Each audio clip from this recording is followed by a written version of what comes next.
we're live. I want to welcome everybody joining us on our first initial thing that I'm calling Faith and Friends, where we talk to different people within our congregation and outside our congregation about their faith. It's not something that we do a whole lot. I should be able to see any kind of chats that come up as if you've got questions that come along the way. But today, I've got my good friend Holly Hess with me. Hi. Hi. So, Holly, if you could tell us a little about yourself. Sure. I'm a mom of four. I have two children who are all grown up now, and a teenager and a teenager. So busy with that. I'm the Faith and Life Director. Actually, I'm not the Faith and Life Director. I'm the Director of Serving Ministries at Mount Pleasant Lutheran Church. Over the course of my 15 years at MPLC, that's changed a lot. I was Director of Serving Ministries. I was Director of Faith and Life. I've been a couple of different things. So you've got a whole business card collection. I do. I have a business card collection. People who know me as different things, but mostly you just scratch it out, write the new title in. Right. Good plan. Oh, that's awesome. Well, I appreciate you spending some time talking about faith today. And like I said, I'll be watching the stream. If anybody has questions, pop them in there. I will ask a little personal questions. Sure. I have four children as well. And I felt the biggest transition with the third child. Okay. It was like you go from his and hers to his, hers, and ours. I didn't even feel the impact of the fourth. Was it the same with you? Yeah, I think the fourth was easy just to, kind of slide into the mix. Yeah. And also with four, everybody has a partner. No matter what you're doing, you can send two here and two there. Right. Somebody be willing to do this and somebody else would be willing to go with to do that. So there wasn't the odd man out that there was with three. I didn't have to be that extra partner. Right. Yeah. Right. So I thought four was a pretty smooth transition. Yeah. And then you're completely double outnumbered in the house. So it can be dangerous. Yeah. So then you just kind of give up on that. It's like my mom has six, so seven. So it's like after the third, I don't think she even knew there are no pictures of me. No, it's just how much chaos can you handle at that point? So again, this is Faith and Friends. So we're going to be talking to Holly about her faith a little bit. So tell us a little bit about you in the church. If you grew up in the church, how you came here. I mean, just, kind of like the backstory on you. Yeah, I did grow up in the church. I grew up in an ELCA congregation. I grew up in a really small town in northwestern Wisconsin. There were 500 people, 455 is what the sign said. And so there was a few things to keep you busy in town. Anything related to school, anything related to church, or, you could go to the two bars. So those were your options for any kind of entertainment. And so that's like every Wisconsin town right there. Right. Every Wisconsin town. So we spent a lot of time doing church things because that's kind of where our community gathered when we weren't at school. Or at the bar. So, I was active in Sunday school and vacation Bible school. And we had for such a small community, we had a really active high school youth group. So I found that, I spent a lot of time at church growing up. And one of my best friends who lived just down the street from me, her dad was our pastor. So I spent a lot of time at the pastor's house. Which was a unique thing because I think a lot of times when I talk to adults, they put, pastor or priest or whoever their faith leader is kind of up on this pedestal or somehow separated from other people. And for me, I just grew up in and out of their home. And so, I would see him at church, but I was also seeing him, just throughout my day. And so there was something really special about growing up really knowing my pastor on that kind of a personal level. Well, and that's good that I did that because I think it'd go the opposite way as well, where sometimes, if the pastor was not the same in the pulpit as they were at home, it'd be like, what is going on here? Right. Yeah, exactly. Right. Yeah. I can understand that quite a bit. Yeah. Like my, anyway, different story. We're talking about you. So when you left there, I mean, how did you continue your faith? When I left there, I went to college. I guess there was probably a break for me in college in terms of, attending church or being connected to church. That wasn't something I was super engaged in my 4 years of college. But I did then quickly after I graduated, get back into, kind of a church life once I was, felt like I was living a grown-up life again. Time to do all those grown-up things. And for me, being part of a church was part of that. So I got pretty involved in our church. We had at the church I was in Milwaukee, just called a young female pastor who was about my age, and we were both kind of settling in to a new area. And so we became friends. And again, I've really found it interesting and special to have these friendships with pastors throughout my life.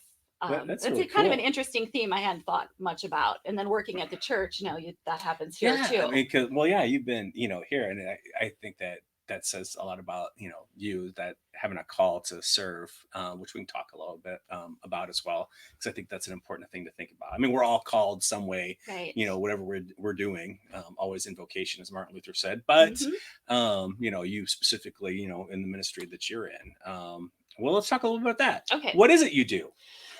Well, it's changed a lot over the years, and some days I wonder, what is it that I do? I You hear a lot about church planters in Uh-huh. the church, like people who start new churches or Hmm. start interesting different approaches to ministry.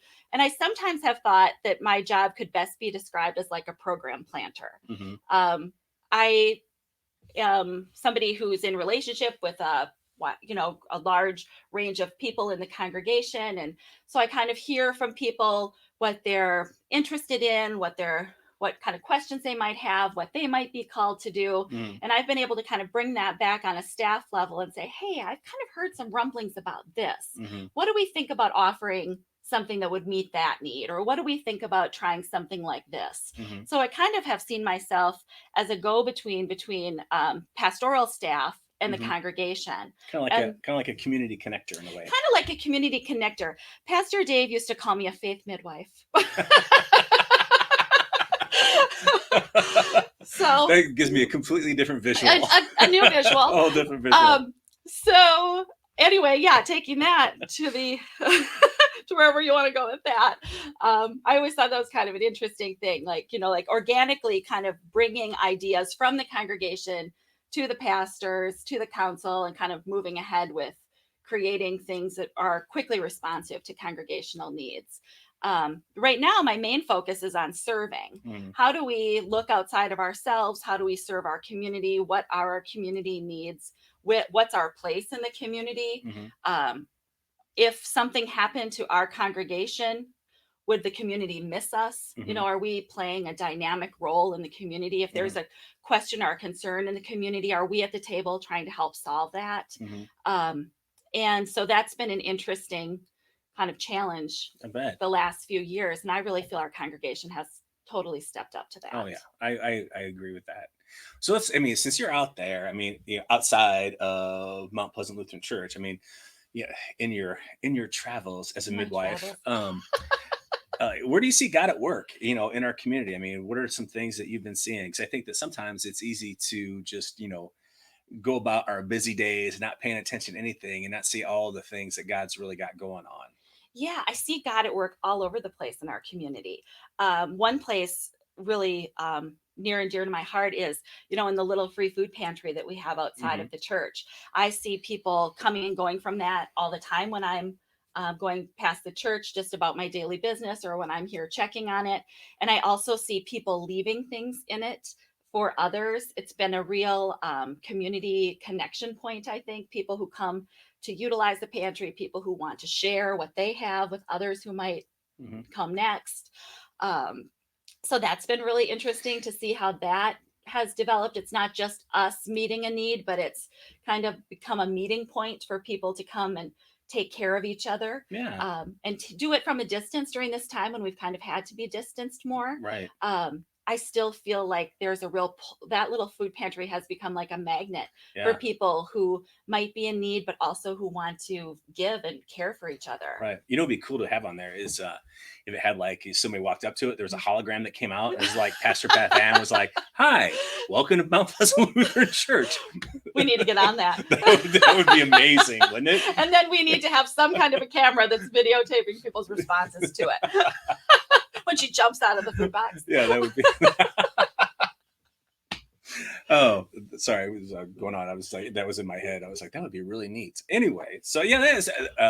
I've seen that as well too. Where and what's been neat is that it's created connections. I think for people that normally wouldn't come in contact to come in contact and Right. really show that that care and love for neighbor. But I Hmm. mean, you're other places too. I mean, you're Yeah.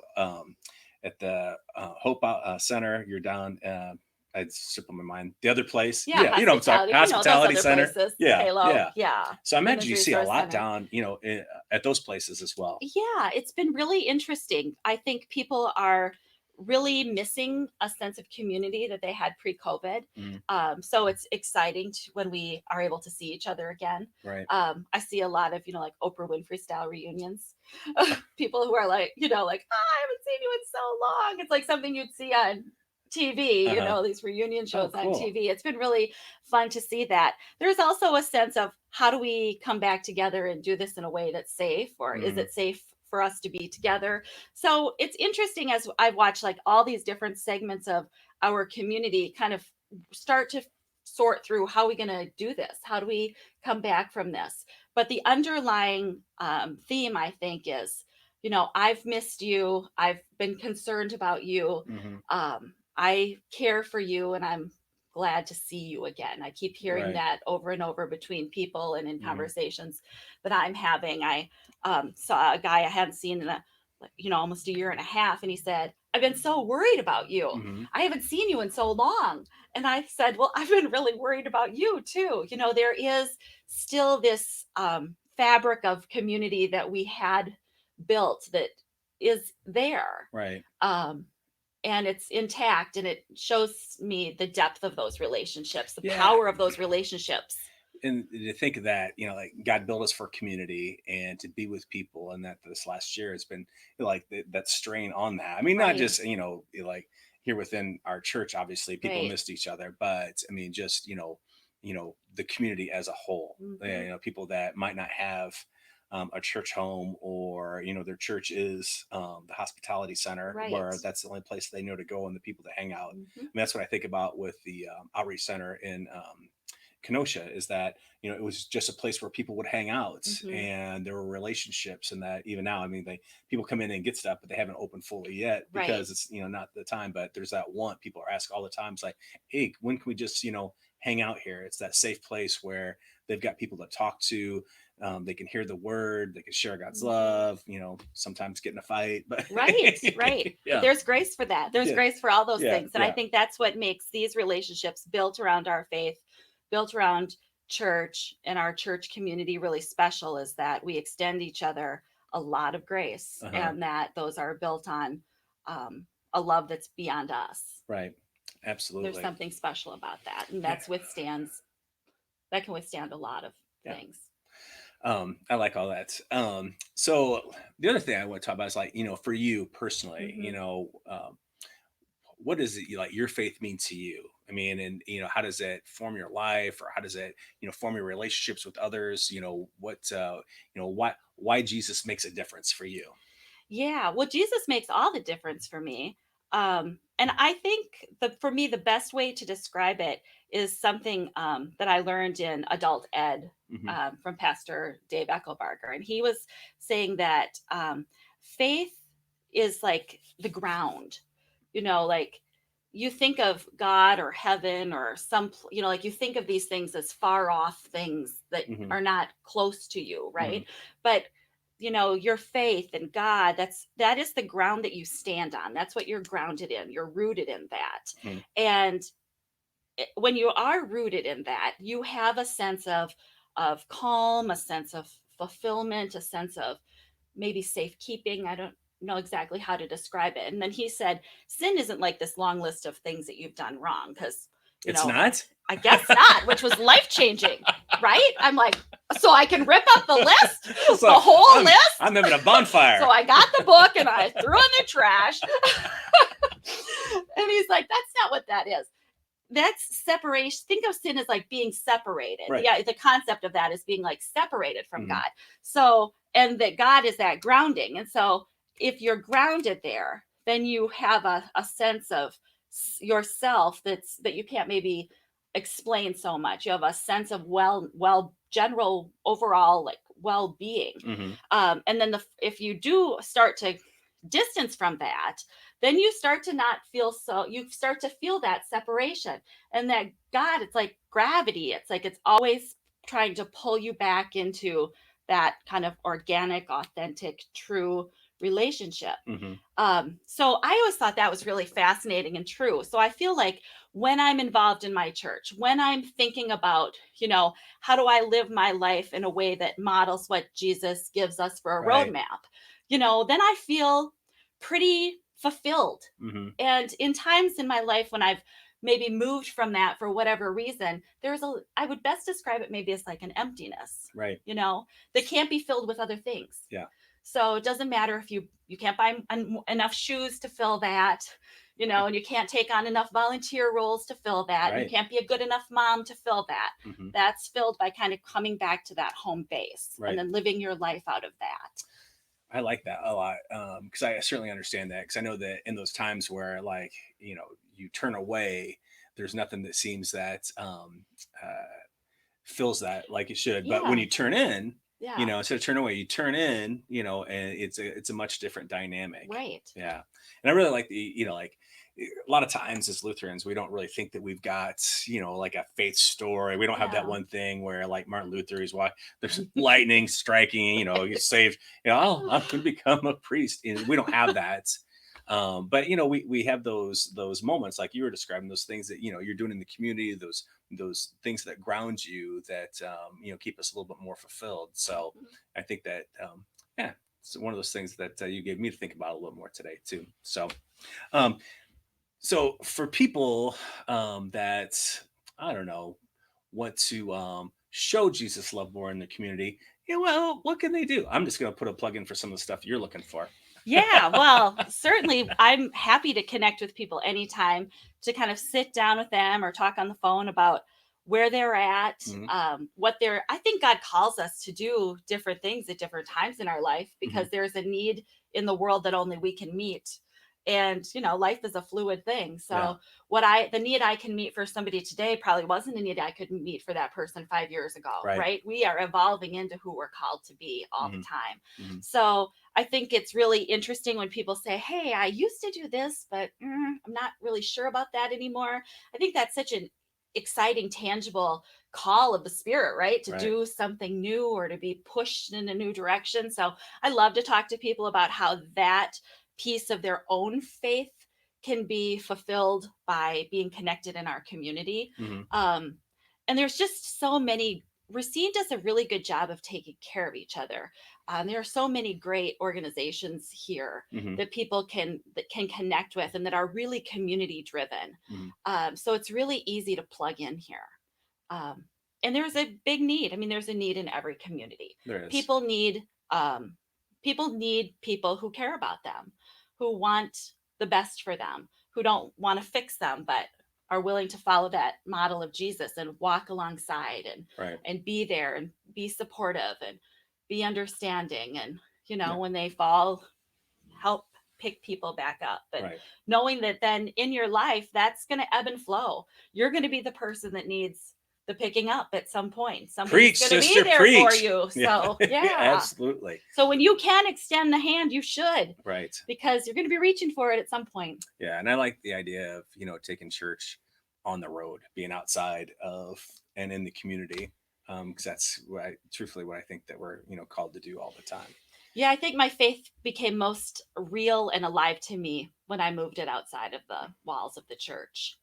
That's where I really was like, wow, Jesus was really onto something. Mm-hmm. Jesus shows us exactly what it means to live a life of faith, a life of grace, a life of love. And we're never going to reach Jesus level love, but we can try. Yeah, I mean, I think about that sometimes too, because like didn't have a house, hung out wherever people invited him in, was always on the road, and that's just always, sharing himself, sharing the good news, and that is a model that we should ascribe to. Right. I mean, I do like my house though. Yeah, I do like having a house to go home to, but there is something about moving beyond our walls. I always used to say, just because our building looks like a bubble doesn't mean we have to live in one.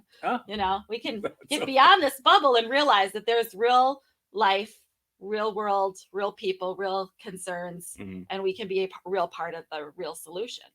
but we have to get beyond this bubble, guys. Yeah, awesome, awesome. Well, this has been Holly Hess. This was our first, this was been an experiment. So we'll have, some other people on Faith and Friends, but Holly was nice enough to be my guinea pig today and to talk about her faith.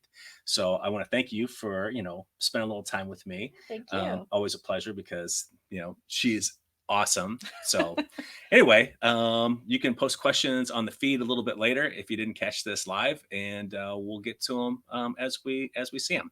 Thanks, Holly. Yeah, thank you. All right.